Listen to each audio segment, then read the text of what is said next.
Then Jehovah God said, "It is not good for the man to continue to be alone.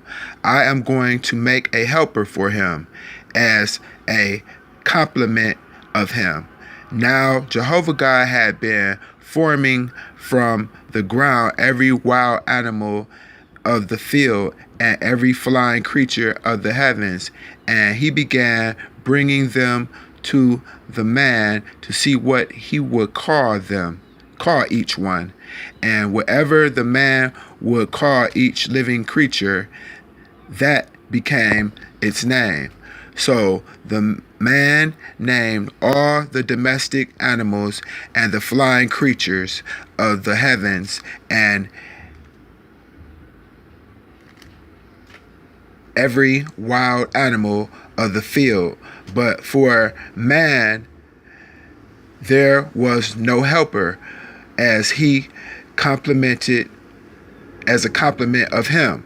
So Jehovah God caused the man to fall into a deep sleep. And while he was sleeping, he took one of his ribs and then closed up the flesh over its place. And Jehovah God built the rib that he had taken from the man inside a woman, and he brought her to the man. Then the man said, "This is at last bone of my bones and flesh of my flesh. This one will be called woman because from man she was taken. That is why a man will leave his father and his mother, and he will stick to his wife, and they will become one flesh. And both of them continue to be naked, the man and his wife, yet they were not ashamed."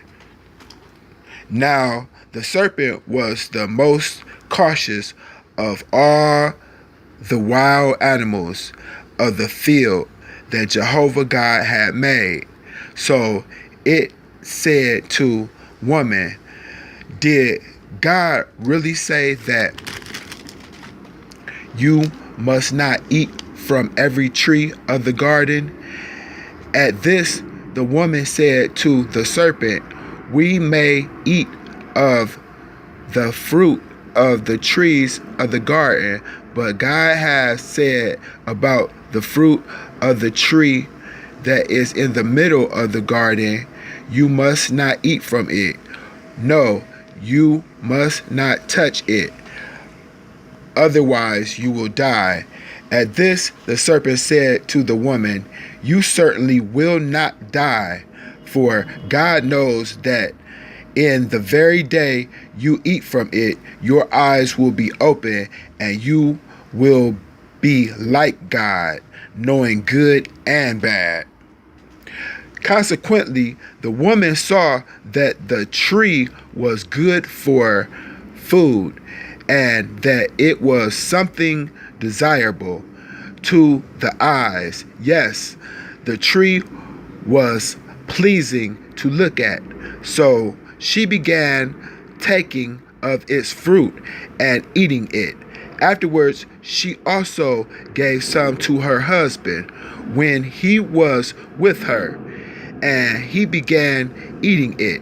Then the eyes of both of them were open, and they realized that they were naked. So they sewed fig leaves together and made loin coverings for themselves.